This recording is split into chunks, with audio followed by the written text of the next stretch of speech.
Hola, buenos días para los miedosos, buenas tardes para los que seguramente llegan de trabajar y buenas noches para los valientes que escuchan esto a la hora que se tiene que escuchar, en la noche, cuando salen los espantos. El día de hoy les traigo una anécdota, una historia de un ser o un ente, como le quieran llamar, del que seguramente todos en Latinoamérica hemos escuchado hablar, afortunado o desafortunadamente, dependiendo de la edad que tuvieras. Te daba mucho más morbo, miedo o lo que fuera que sintieran. Así que los dejo con esta historia y espero que sea de su agrado, que la disfruten. Me llamo Eduardo Ramírez y durante más de 30 años viví el río Magdalena, en Honda, Tolima.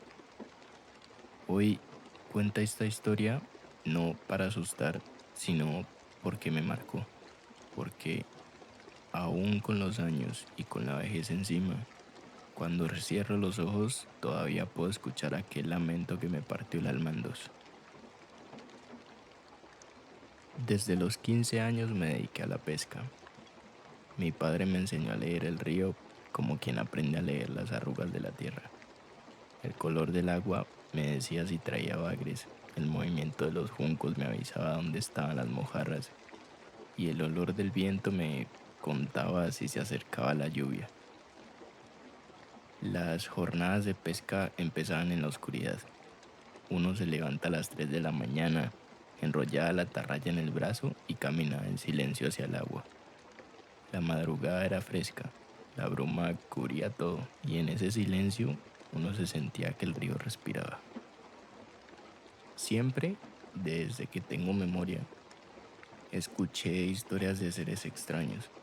La Moan, que se robaba a las lavanderas y ahogaba a los hombres infieles. La Madre Monte, que por su parte castigaba a los que dañaban la selva. Y la Llorona, esa mujer condenada a llorar a sus hijos perdidos en la eternidad. Yo nunca creí en eso. Decía, son cuentos para niños, inventos para que la gente no se meta al río de noche. Pero el 17 de agosto de 1994, cuando yo tenía 43 años, mi vida cambió para siempre. Esa madrugada descubrí que el río guarda secretos más antiguos y más oscuros de lo que uno quiere aceptar. Ese día eran las 3:30 de la mañana, cuando me encontré con mis dos compañeros. Julián, un hombre de unos 28 años, más o menos, fuerte y siempre alegre, y Francisco, al que le decíamos Pacho, que ya pasaba de los 50, curtido por el sol y el agua. Quedamos de lanzar la red en un punto conocido como La Playita, un remanso del Magdalena donde el río baja más lento y deja reposar a los peces. Esa madrugada el aire estaba extraño, pesado, como si la humedad se pegara en la piel. El cielo estaba aún sin luna, apenas unas estrellas brillaban entre nubes bajas. Caminamos en silencio por la ribera. Solo se escuchaba el crujir de nuestras botas sobre la grava y el murmullo del río. Al llegar al sitio, preparamos las atarrayas. Yo recuerdo haber mirado el agua y sentir que estaba demasiado quieta, como si algo esperara. A las 3:45 de la mañana, más o menos porque no recuerdo ya la hora exacta, lanzamos la primera red. Al cogerla, apenas sacamos un par de mojarras pequeñas. En ese momento, Julián bromeó. Hoy parece que los peces también se escondieron a dormir.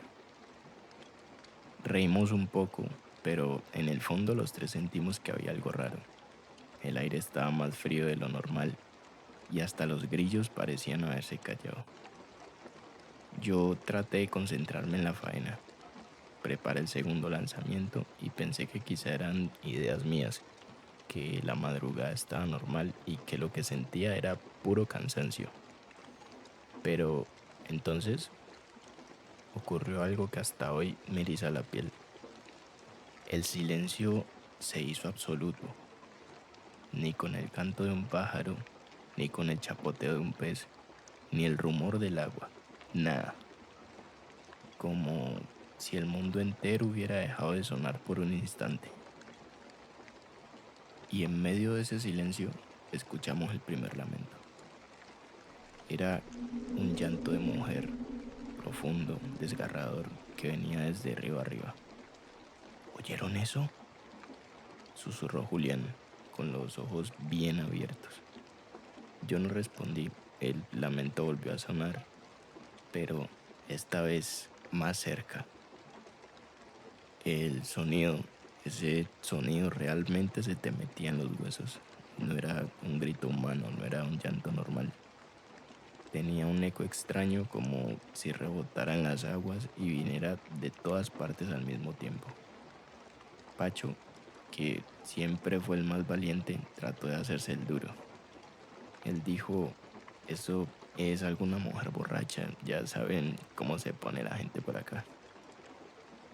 Pero su voz temblaba, yo al menos lo noté. El llanto se repitió, cada vez más fuerte, más cerca, y con cada lamento, la bruma sobre el río se espesaba. Era como si el Magdalena se cubriera con una sábana blanca que apenas nos dejaba ver a unos metros de distancia.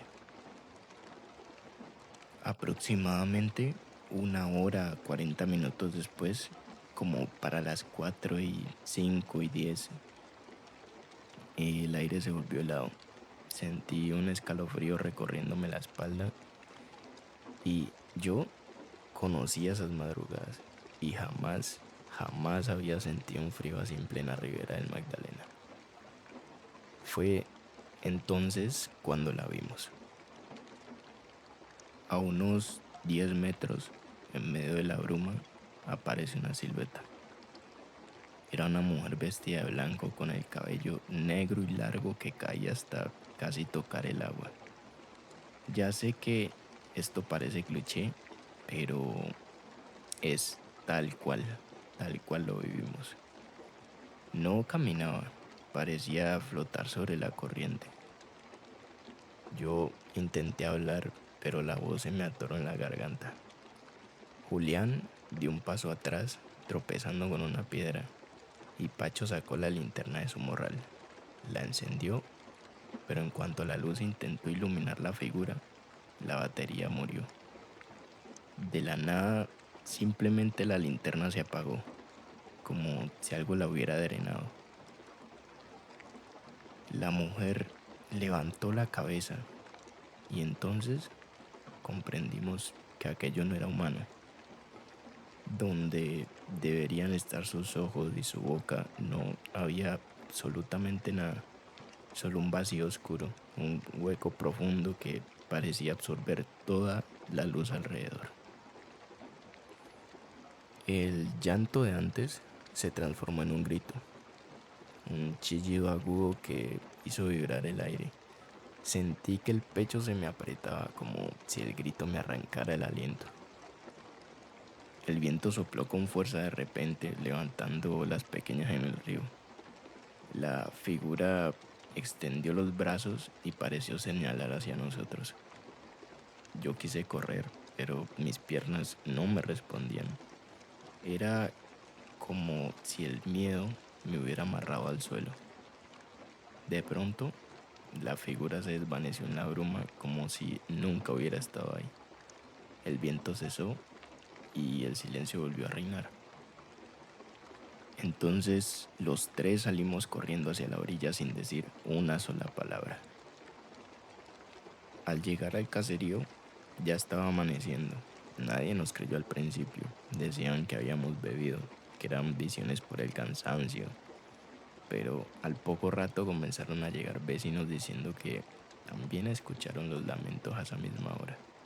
Cerca de las 4 de la mañana, todos repitiendo lo mismo.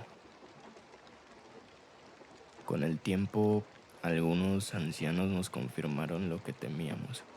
Decían que esa parte del río estaba maldita, que allí hacía más de un siglo una mujer había ahogado a sus hijos en un ataque de locura y desde entonces su alma penaba por las aguas, buscando lo que perdió claramente.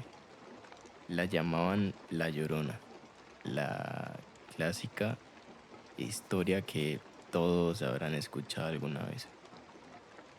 Yo, que soy un hombre incrédulo y terco, tuve que aceptar que algo más existe, algo que no se explica con palabras. Nunca más volví a pescar de madrugada.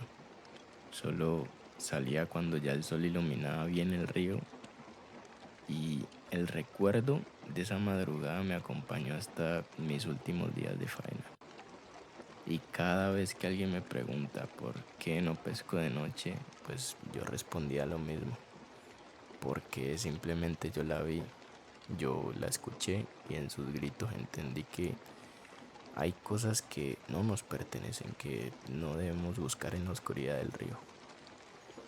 Lo que pasó aquella madrugada en el Magdalena no fue un cuento, no fue un invento, fue real.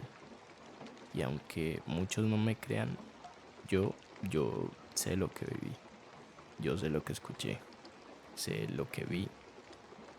Y hasta el día de hoy, cuando la noche se pone muy silenciosa, creo que todavía puedo oírlo. Puedo escuchar esos mismos lamentos, hasta murmullos que llegan de lejos.